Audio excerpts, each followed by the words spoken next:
When you're putting together a real estate deal, there's a number of people that get involved in order to make the transaction happen. And everybody has to play their part, especially when there's a contract involved and there are certain dates that have to be met as the process goes along. But what happens when you get somebody in that group of people that has a attitude? I'll explain what I mean. It's the real estate show.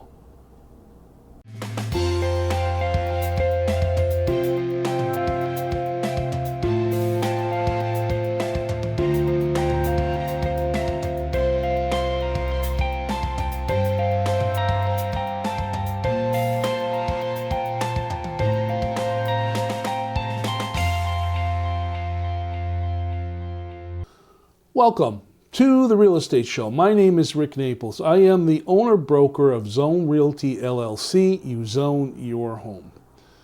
Real estate deals. You know, it's not just the buyer and the seller when it comes to making a real estate transaction come together. There are a number of people that are involved in order to make the thing go to closing. And all of those folks have certain functions that they have to perform in order to move the deal along to its ending. But what I wanted to talk to on this show was the sometimes situation where you have someone that has a kind of an attitude of where there needs to be no hurry to do anything. They're kind of like, I'll get to it when I get to it. Or, what's the hurry? Or, why do they need that stuff? What I'm talking about mainly is either the buyer or the seller unintentionally or maybe intentionally stalling the deal from happening. So let's talk about the buyer. You've made an offer, and your offer has been accepted by the seller. Or maybe it hasn't been accepted by the seller.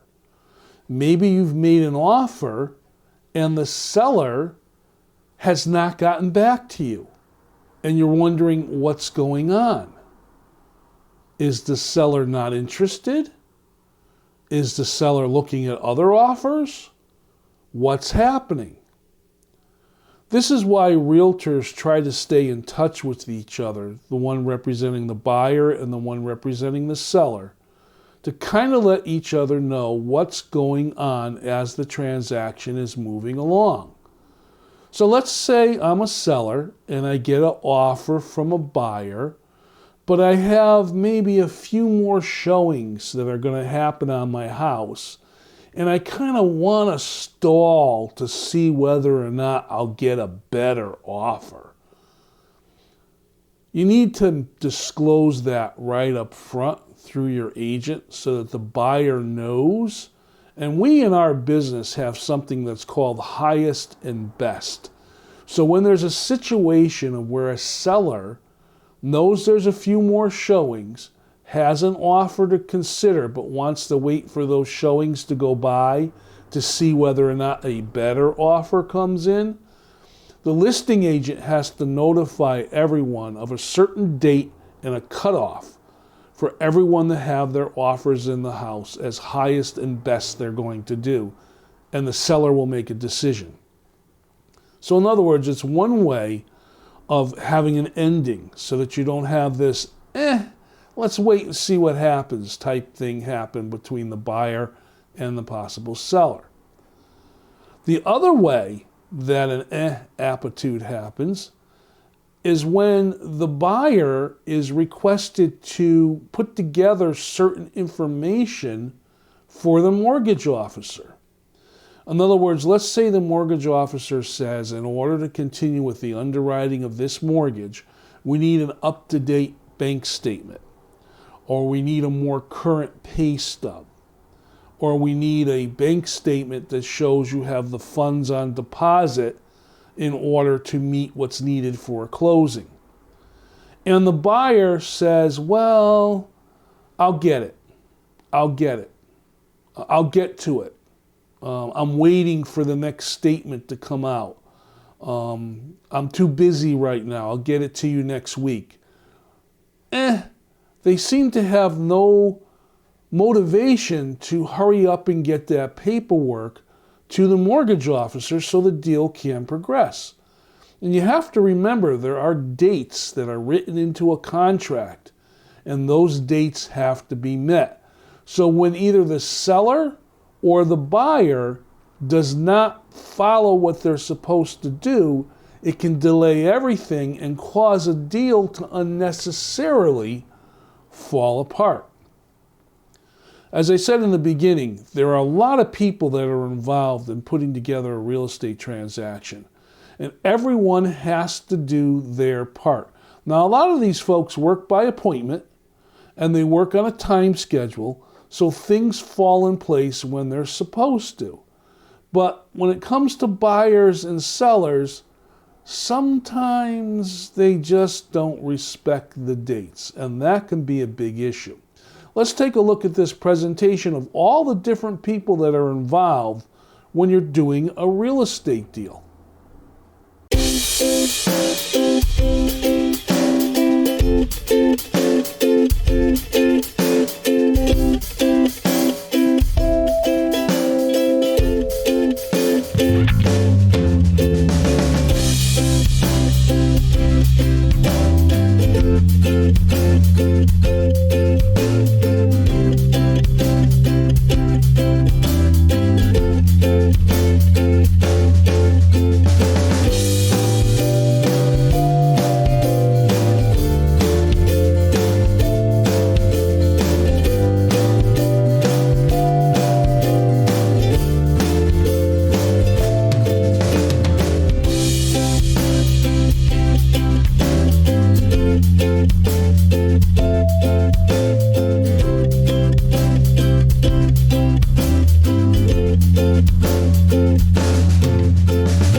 I'm talking here on the Real Estate Show about how a deal can kind of get stalled because someone within the team of people that are involved to put the deal together maybe is not following along the way they should to. And mainly it's the buyer and the seller. Because like I said, most of the other people that are involved, your attorneys, your home inspectors, your appraisers, your mortgage underwriters, and all those folks, they have a set schedule that they follow and they commit to that allows the deal to progress along to a closing. So you're not really going to find them having an attitude of, I'll get to it when I get to it. They schedule things and they're professionals. But sometimes you'll have a seller or a buyer that just has this kind of, I get to it when I get to it, maybe, not. And another way that that happens is when the buyer has a home inspection done. The home inspector goes out, does the inspection, all the dates are done, they fulfill their obligation within the contract, they get a report, and there are some things that they want the seller to fix. Okay, so they present it to the seller through their agent, and the seller looks at it, and a day goes by and there's no response. and 2 days go by and there's no response. Maybe 3 days go by and there's still no response. And the buyer is wondering, what's going on? Is the seller going to fix these things? Is the seller going to not fix these things? Is the seller going to offer me a credit or something so I can fix these things? What's going on? The seller has looked at the report and basically has the attitude of, well, let me think about it. I got to get some estimates. What do you think I should offer for a credit if I'm going to offer a credit? They don't seem to be in a hurry to continue those negotiations to get the deal to happen. So again, this is where realtors will get involved sometimes to go through things and kind of explain the position to both the buyer and the seller on how to work through these particular issues. But again, you have to remember a contract is set up to work within a specific amount of time. So there's terminology that's used that's called time is of the essence. That terminology basically means that everything is going to be decided on and done within a reasonable amount of time. Now, I can do a whole show, folks, on the word reasonable, because what's reasonable to me may be different than what's reasonable to you. The law defines a reasonable time as within 30 days. Well, that's way too long in a real estate transaction. We're looking for decisions within 24 hours. So it's really important that the buyer and the seller, through their selling agent and through the listing agent, talk to each other and make sure everybody understands what's going on, because otherwise the deal can fall apart. There's no room, in other words, in a real estate deal for an attitude. I'll get to it when I get to it. You can't do that. You have to be able to put things together in a reasonable fashion so that the deal can progress along and the contract and the house can close. Let's take a look at this quick little presentation. I'll be back to talk a little bit more about attitude.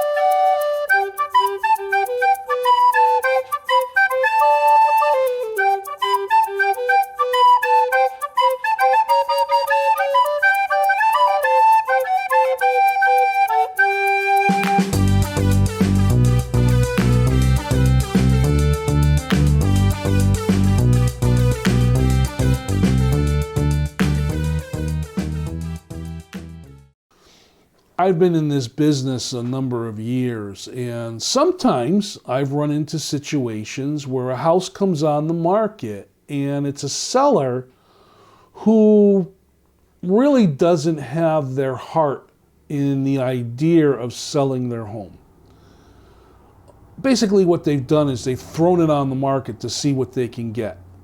It's kind of a, if it sells, it sells. If it doesn't, it doesn't. I really don't care. That kind of messes up things a lot, because if they're not intentionally on the market to sell their home, then why are they putting it on the market?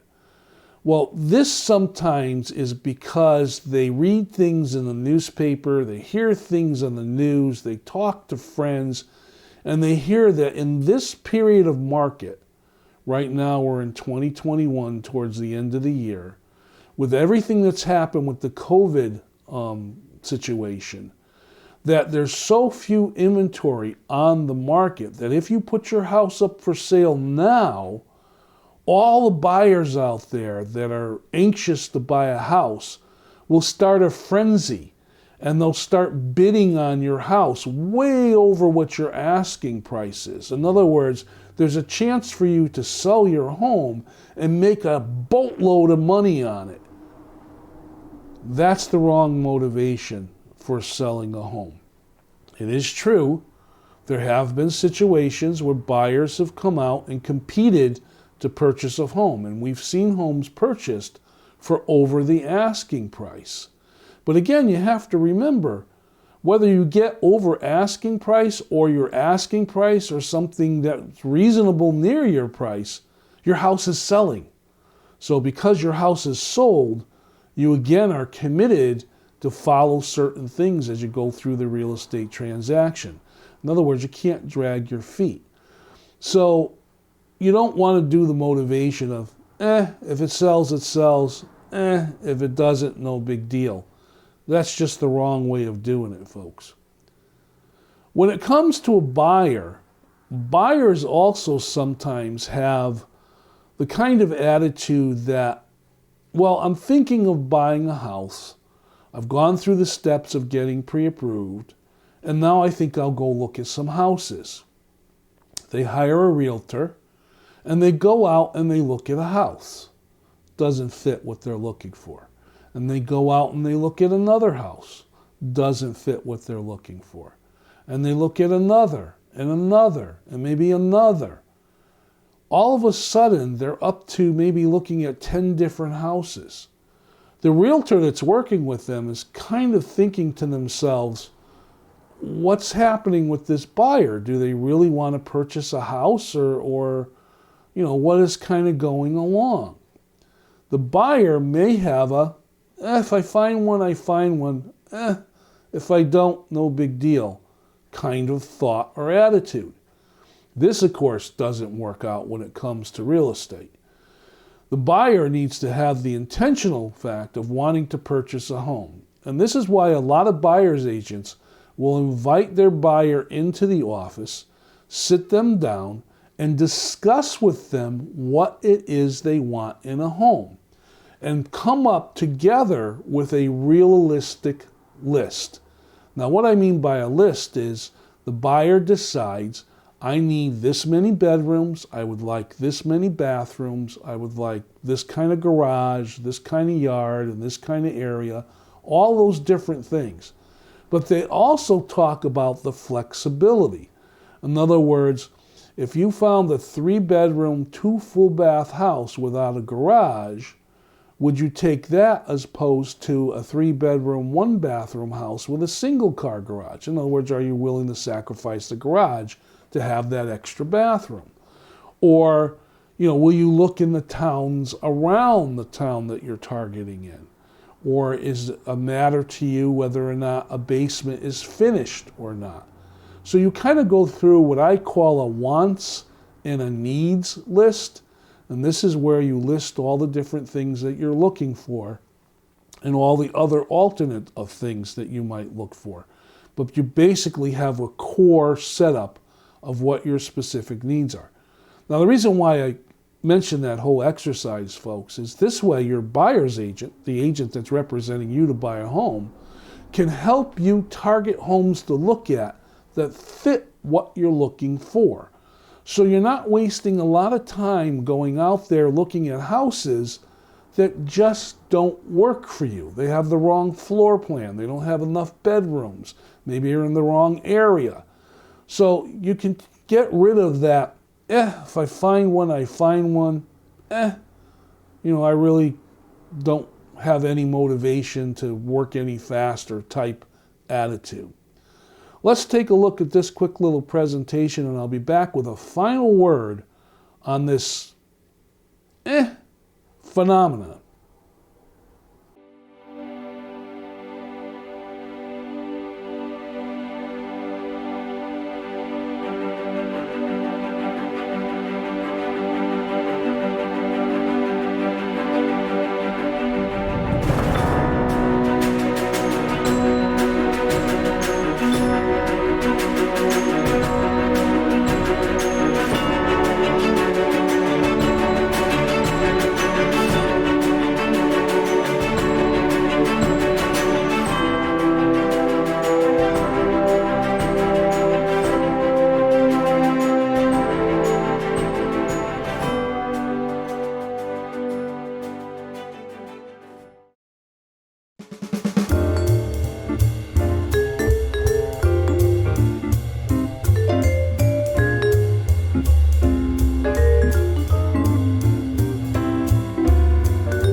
I've been in this business many, many years, and I've seen all kinds of transactions come together. And some transactions have been difficult, and some transactions have gone very smooth.